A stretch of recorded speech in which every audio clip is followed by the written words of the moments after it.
দেখাও, কণ্ঠ নিচা করে পড়ে, জোরে পড়া লাগে, চিৎকার করে না, জোরে তো পড়া লাগে। তুমি যদি ওই জোরে পড়তে চাও আর এখন থেকে যদি চর্চাই না করো, ওখানে গেলে আসবে গলায় আওয়াজ? হ্যাঁ, আসবে? তুমি দৌড় দিলাই না জীবনেও। আর তুমি স্বপ্ন দেখছো আমি তো দৌড় প্রতিযোগিতায় 1 নাম্বার পাবো, তোমার মাঠে দাঁড় করাই দিয়েছি, সবাই দিচ্ছে দৌড়, তুমি দাঁড়ায় রয়েছে 1 নাম্বার অবস্থায় দাঁড়ায় রয়েছে। 1 নাম্বার হইতে পারবো না। জোরে পড়ার সময় তো এখন, কণ্ঠ ছাড়ার সময় এখন। যে সে জোরে শ্রেষ্ঠ একজন আলেম মাওলানা মামুনুল হক জামাল বারকাত, নাম তো জানি আমরা সবাই। উনি যদি সুর দিয়ে বয়ান করে মজা লাগে, আসে না? সুর দিয়ে বয়ান করে না? করে তো। বয়ানের সুর দিয়ে একটু সুর টুর দেয়, তারপরে যে শুরু হয় গরম, একবার চিৎকার শুরু হয়ে যায়, মজাই লাগে। হ্যাঁ ঠিক আছে, এখন ঠিক আছে, এর সুরে কাজ নাই। আর সিদ্দিকি যদি সুর ছাড়া বয়ান করে আপনাদের সামনে, ভাল লাগবে? হাফিজুর রহমান সিদ্দিকি, ওনার তো কাজের সুরের, সুর দিয়ে বয়ান করবে। দুই জগৎ না? মামুনুল সাহেব কি আস্তে আস্তে কথা বলে বড় হয়েছে জীবনে? হ্যাঁ, সুরে করছেন জোরে করে, আস্তে আস্তে কণ্ঠে শক্তি বাড়তে বাড়তে বাড়তে বাড়তে গতি বেড়ে গেছে না? তুমি দৌড় দাও, দৌড়াইতে দৌড়াইতে গতি বাড়তে বাড়তে একসময় তোমাকে কেউ ধরতে পারবে না। কেন নষ্ট করছি আমরা, আওয়াজই করতে চাচ্ছি না। একটু জোরে, একটু জোরে, পাংচার হয়ে যাও কিন্তু। যতই তোমাকে বলি জোরে, তোমার আউযুবিল্লাহ উপরে উঠে না। মানুষের কণ্ঠের 8 স্তর। কয় স্তর? 8 স্তর। এই দেখবা এই শিল্পীরা গজল শেখার সময়, গান শেখার সময় সারেগামা শেখায় না? নাম শুনেছ? হ্যাঁ, এটা একটা স্তর। প্রথমে আস্তে থেকে শুরু হয়, পরে আস্তে উপরে, আরেকটু উপরে, আরেকটু উপরে, আরেকটু উপরে, সর্বোচ্চ সা সা রে গা মা, এমন উপরে ওঠে। আবার উপর থেকে সা নি দা পা মা গা রে সা, নিচের দিকে নামে। কেন? কারণ কণ্ঠ শিল্পীর কাজ কি? শিল্পী কখনো আস্তে আস্তে গজল গাবে, কখনো জোরে গাবে, কখনো আস্তে, কখনো ঢেউ দিবে। এই জন্য এই ঢেউগুলো এই ঢেউর মধ্যে শিখি, তাই না? কারণ তোমার যতই খোসা দেয় জোরে বলো, আউযু বিল্লাহি মিনাশ শাইতান, আউযু বিল্লাহি, আউযু বিল্লাহি মিনাশ শাইতান, জোরে অনিয়র রাজিম। কি রে ভাই, যখন ঝগড়া করো তখন আওয়াজ আসে করতে, তখন তো রুম ফাইটা যায়, গরম হয়ে যায়। অন্য দূরের 3 তলায় ঝগড়া চলতেছে, নিচতলাতে দৌড়ায় গেছে, কিরে কি হয়েছে? এত কণ্ঠ তোমার, এত শক্তি তোমার, 3 তলায় ঝগড়া করতেছে, নিচতলাতে দৌড়ায় গেছে, কিরে কি হয়েছে? তুফান চলতেছে কেন? আর তুমি তেলাওয়াতে দাঁড়ায়, তোমার আওয়াজ নেই। তো কণ্ঠে যদি শক্তি না আসে, মাইক কি তোমার অনেক পাওয়ার দিলাম, অনেক শক্তি দিলাম, তোমার আস্তে আস্তে কথা, তুমি মনে করছো যে অনেক শক্তি দিয়া মাইকে অনেক ফুল ভলিউম দিলাম, এখন আমি আস্তে করলে অনেক জোর হবে নাকি? হবে না তো। তুমি ওখানে দাঁড়ায় যদি আস্তে আস্তে বলো, আউযু বিল্লাহি মিনাশ শাইতান, এভাবে বলো, মাইকের আওয়াজ ভলিউম ঠিক আছে, কিন্তু মানুষ শুনবে কি? মানুষ শুনবে কয়েক কোটি বছর পরে একটা মরা লাশ মাত্র জিন্দা হয়েছে। মাইকে শুধু কি হবে? মাইকের আওয়াজটা, তুমি যে মরা লাশ না, তুমি জিন্দা লাশ, মরাতে জিন্দা হয়েছে, তুমি যে জিন্দা লাশ, এই জিন্দা লাশটা প্রচার হইলো আর কি। আগে 2 জনে জানতো, আমি 10 জনে জানতে পারছি যে জিন্দা লাশ তেলাওয়াত করতেছে, তাই না? আস-সাআদু আস-সাইফু বিস-সাআদি লাস-সাআদু বিস-সাইফি। আমরা পড়েছিলাম, এক সাহাবী, আমরা তো ইতিহাস জানি না, এক সাহাবী, এই এটা কিতাব আছে নফহাতুল আরব, ওটার মধ্যে পড়ছি, এক কোবে হাত কোন কাফেরের জন্য হাত না পাও যেন হাড্ডি সহ কেটে ফেলাই দিছে এক কোবে। আমর ইবনুল আস রাদিয়াল্লাহু তাআলা, আমর ইবনুল আস রাদিয়াল্লাহু তাআলা এমন সাহাবী, কি শক্তি উনার, তরবারির কি পাওয়ার, এক কোবে হাড্ডি সুদ্ধা টুকরা হয়ে গেছে, মানে কেটে ফেলাইছে।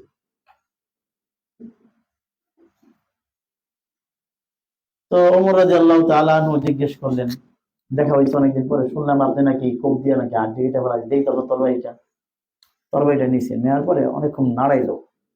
ওমর রাদিয়াল্লাহু তাআলা না, এটা তো কোনো শক্তি দেখি না, তরবারিতে কোনো শক্তি দেখি না। তো তখন আমাদের একজন আস রাদিয়াল্লাহু তাআলা বলছেন, আস-সাইফু বিস-সাআদি লা সাআদু বিস-সাইফি,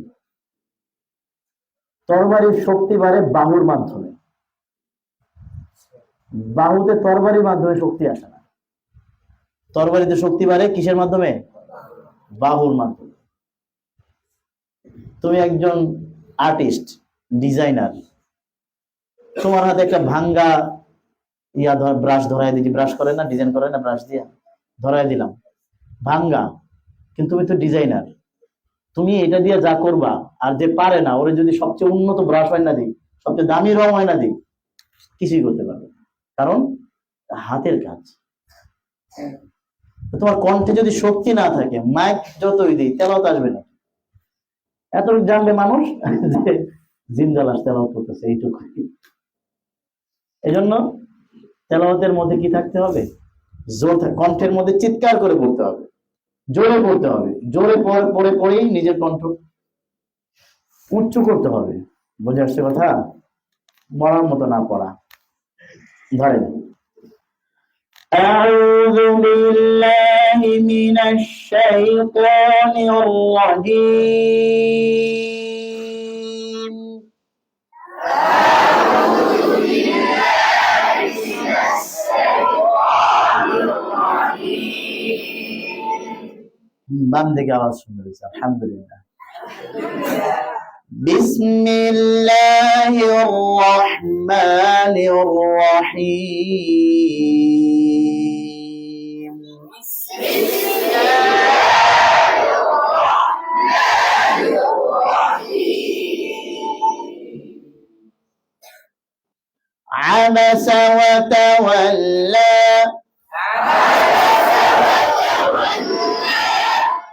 أن جاءه الأعمى.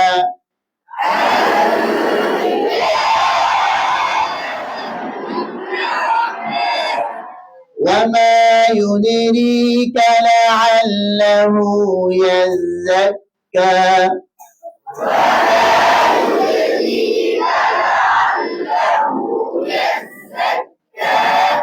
ডান দিকে যাটা শক্ত হয়ে গেছে, বেশি যাটা নরম হবে। বাম দিকে যা শুনি নাই। وما يدريك لعله يزكى.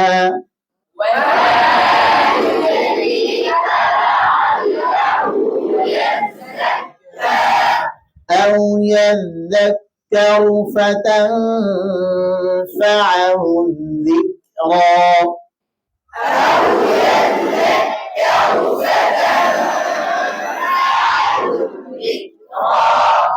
أما من استغنى.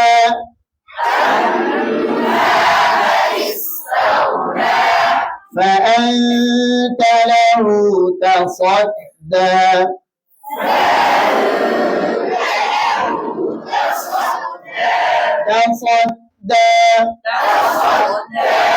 وما عليك ألا يزكى.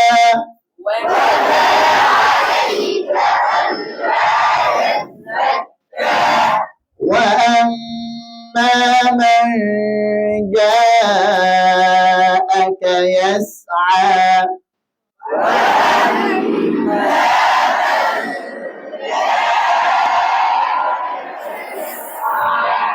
وهو يخشى.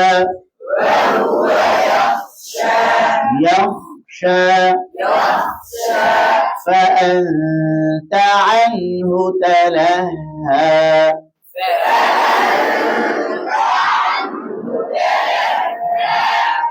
كلا إنها تذكرة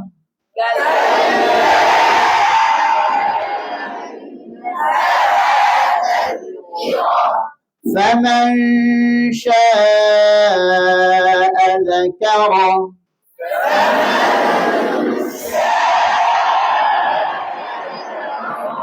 في صحف مكرمة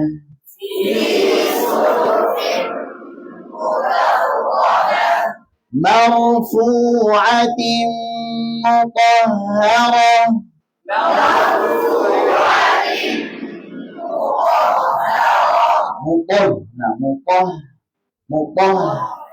মুতাহহারা হ্যাঁ শক্তিশালী হয়ে গেল হ্যাঁ দুর্বল শুধু দুর্বল না সবচেয়ে দুর্বল মারফুআতিন মুতাহহারা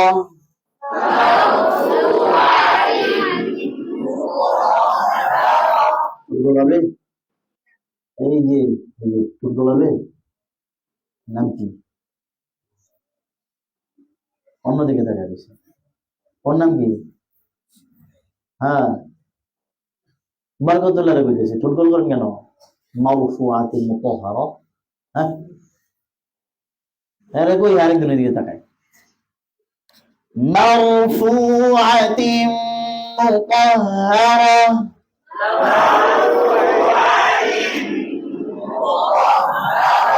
মুতাহহারা অনেকেই মারফুআতিন মুতাহহারা বলছে এটা তো ঠিক না ছোট সামনে আসবে দুই জায়গায় ওয়াওয়ার পেশ মারফুআতিন মুতাহহারা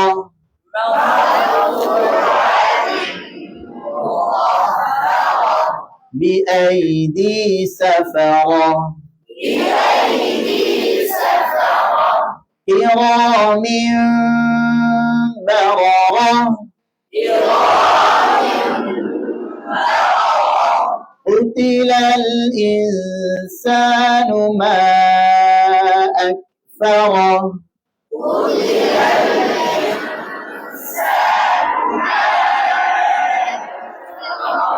أكفره من أي شيء خلقه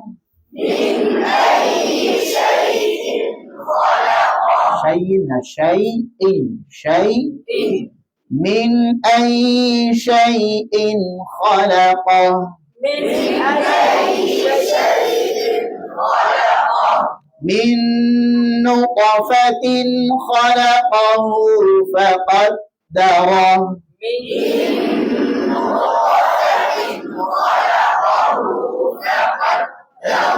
ثم السبيل يسره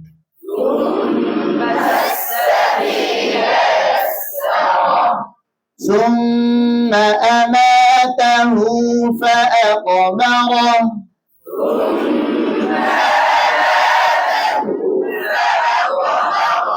ثم إذا شاء أنشره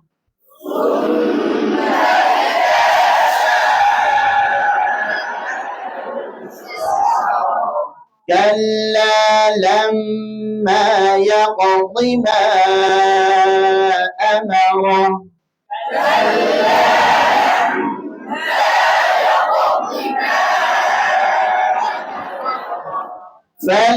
فلينظر الإنسان إلى طعامه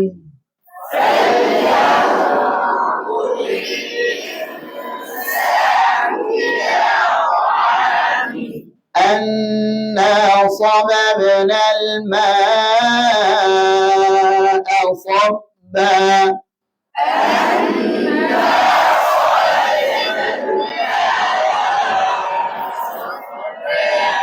ثم شققنا الأرض شقا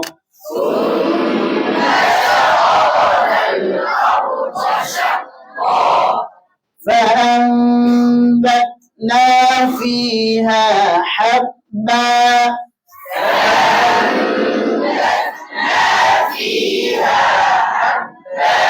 حبا حبا وعنبا وقضبا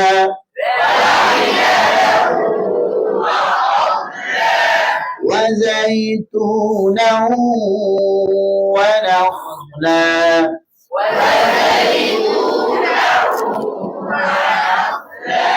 ونخلا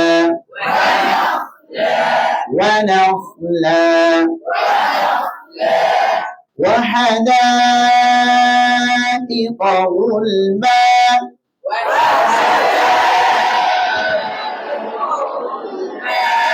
وفاكهة وأبا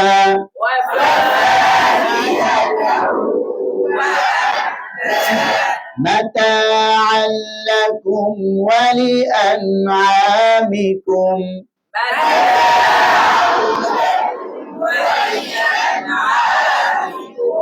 فإذا جاءت الصاخة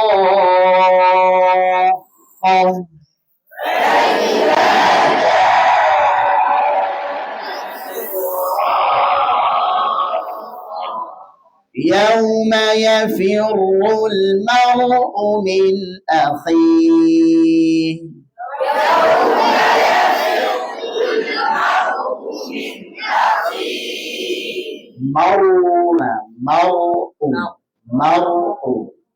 আপনারা এই ভুলটা সম্বন্ধে যথেষ্ট জানেন, কিন্তু দুঃখজনক বিষয় যে আপনাদের অধিকাংশের ঠোঁট সামনে চলে আসে, মোটা অক্ষরগুলোতে ঠোঁট সামনে আসে। আমি পড়াইলাম সুম্মা শাকাকানাল আরদা শাক্কা শাকাকানাল আরদা শাক্কা, সবার অধিকাংশের ঠোঁটের অবস্থা এরকম, ঠোঁট সামনে আসতেছে। এটা বলা হয়, এটা এমন ভুল না যেটার কারণে নামাজ নষ্ট হবে, কিন্তু যেগুলো অতিরিক্ত জিনিস সেগুলো দূর করে দেওয়া, এটা একটা অন্তর্ভুক্ত ভুলের। يوم يفر المرء من أخيه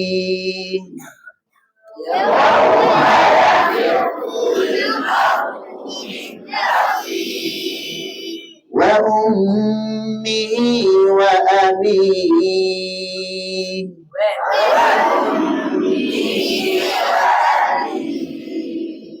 وصاحبته وبنيه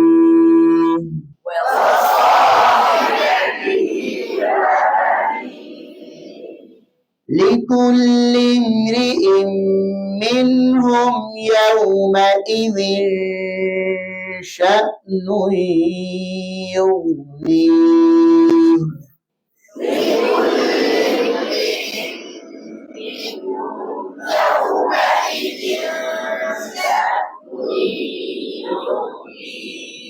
আজকে এখান থেকে হবে, ঠিক না? لكل امرئ منهم يومئذ شأن يغنيه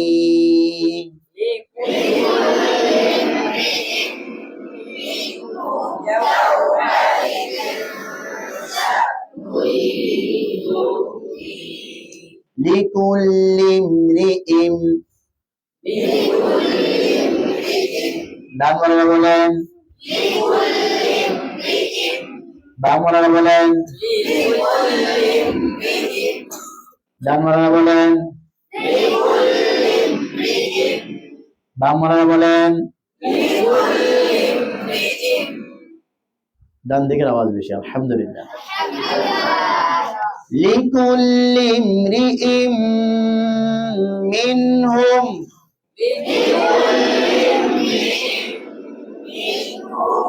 لكل امرئ منهم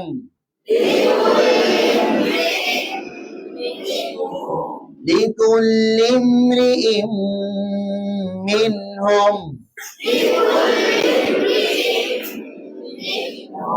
يوم আবার বলি জোরে আরো জোরে يوم يوم يومئذ شأن يغنيه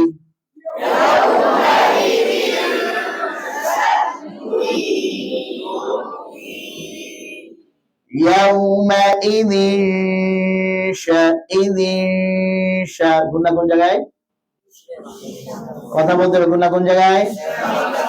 কায়দাটা বলে ফেলেন। শিনের মাখরাজে কেন? কায়দা বলেন। ইকফার হরফের মাখরাজ যেখানে গুণা, ইকফার গুণা সেখানে মাখরাজ সেখানে, এমন না। ইকফার হরফের মাখরাজ যেখানে গুণা সেখানে। ইযিশা শিনের মাখরাজের জিহ্বার মাঝখান তালুর সাথে কাছাকাছি চলে যাবে, গুণা নাকের বাঁশির সহ মিশ্রণ হয়ে বের হয়ে আসবে। লিকুল্লি ইমরিইম মিনহুম ইয়াওমাইযিন শা'নুন ইউগনি।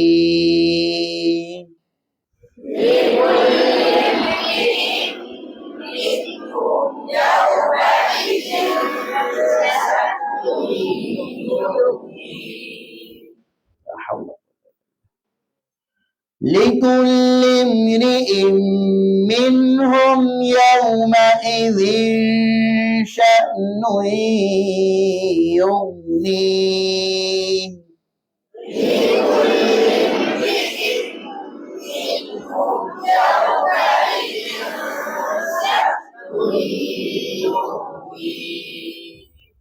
يغنيه لكل امرئ منهم يومئذ شأن يغنيه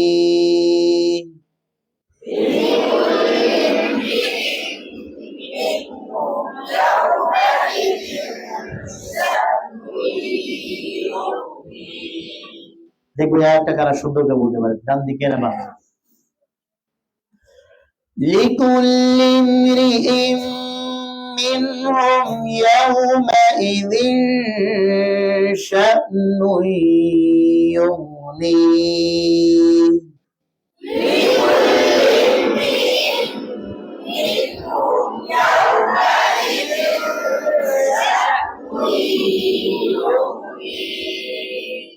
মাশাআল্লাহ, খুবই সুন্দর হয়েছে, কিন্তু সবাই ফেল।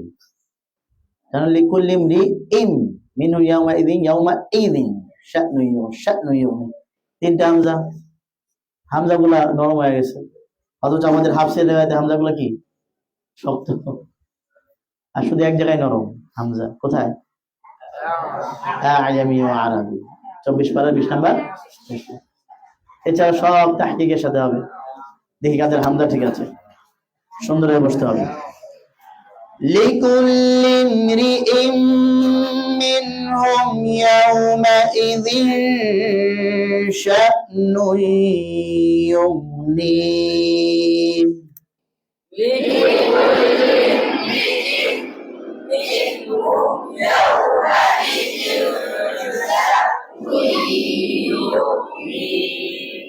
মাশাআল্লাহ, সবারটা সুন্দর হয়ে যায়, আলহামদুলিল্লাহ। وجوه يومئذ مسفرة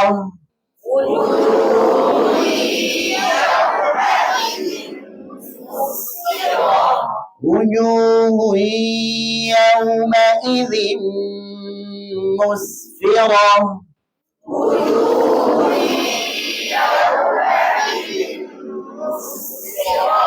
مسفرة وجوه يومئذ مسفرة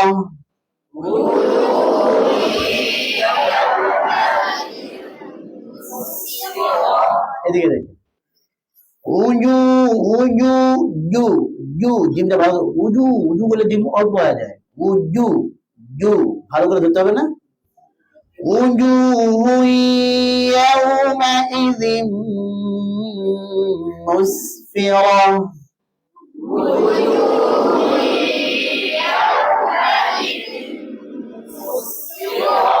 مسفرة وجوه يومئذ مسفرة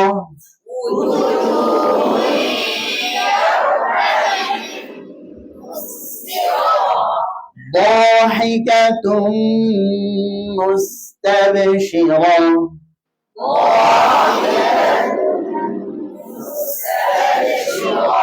ضاحكة مستبشرة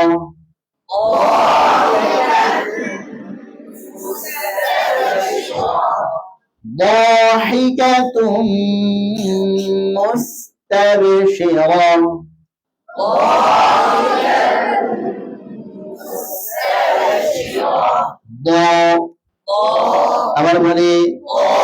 আবার বলি বাতাস বন্ধ আওয়াজ চালু ইস্তেআলা এক নম্বর স্তর না ডাইনে বলি বায়ে বলি ডাইনে বলি বায়ে বলি ডান দিকে মোটা বেশি আলহামদুলিল্লাহ ضاحكة مستبشرة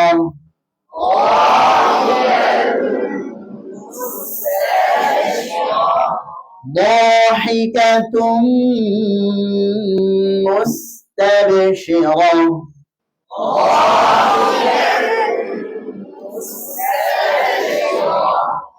ووجوه يومئذ عليها غبرة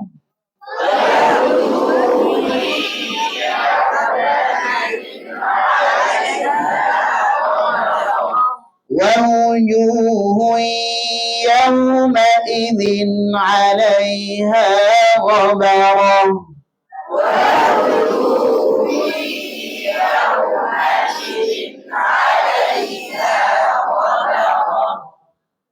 عليها غبرة ووجوه يومئذ عليها غبرة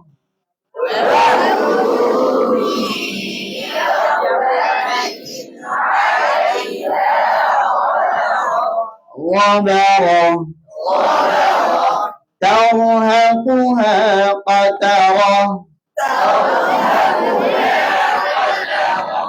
قترة ترهقها قترة قرنا ترهقها قترة ترهقها قترة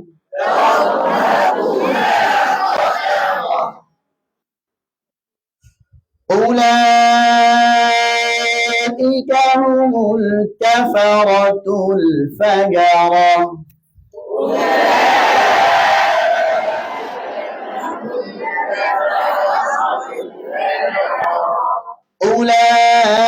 أولئك هم الكفرة الفجرة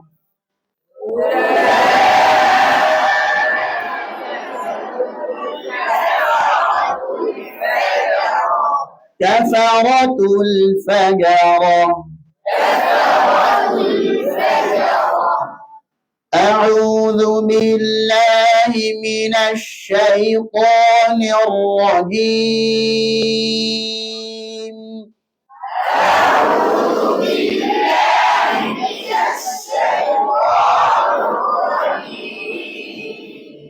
بسم الله الرحمن الرحيم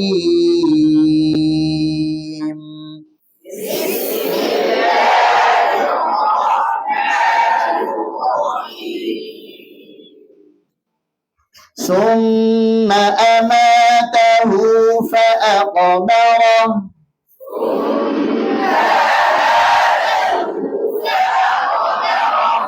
ما شاء الله ثم أماته فأقبره আচ্ছা এইগুলো কি বারবার বলতে হবে আমাকে হ্যাঁ ثم أماته فأقبره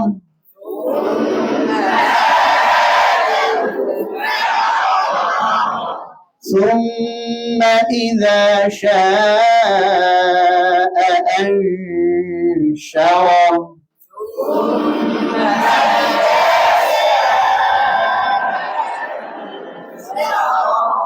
كلا لما يقض ما أمره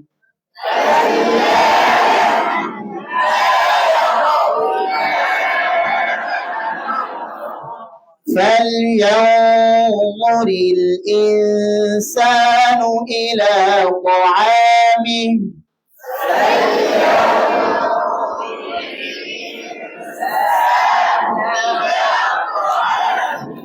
أنا صببنا الماء صبا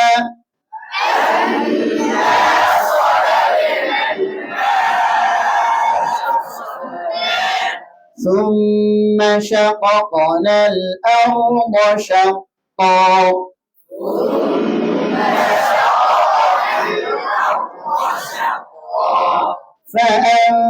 فأنبتنا فيها حبا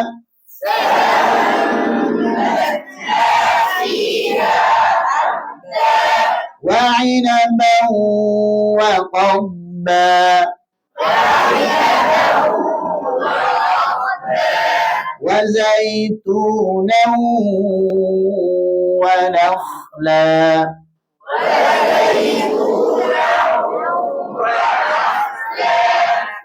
وحدائق غلبا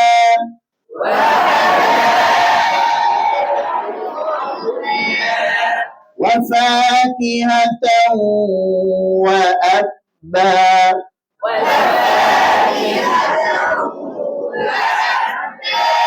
متاعا لكم ولأنعامكم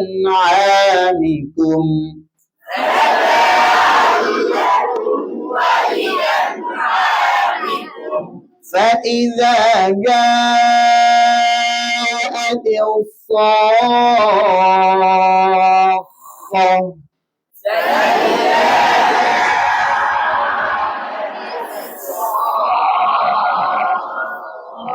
يوم يفر المرء من أخيه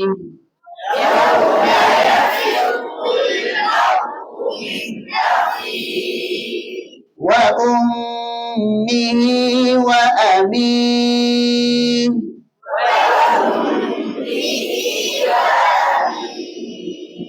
وصاحبته وبنيه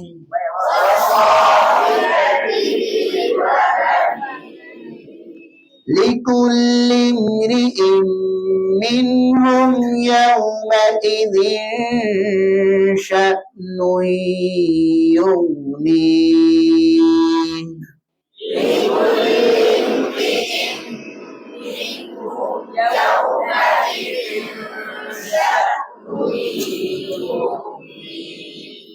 وجوه يومئذ مسفرة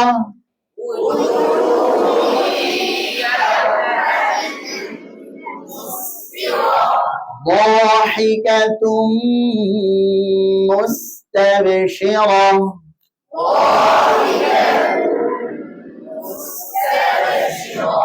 ووجوه يومئذ عليها غبرة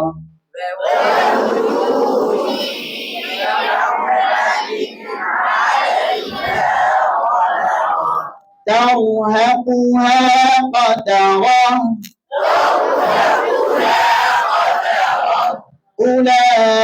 أولئك هم الكفرة الفجرة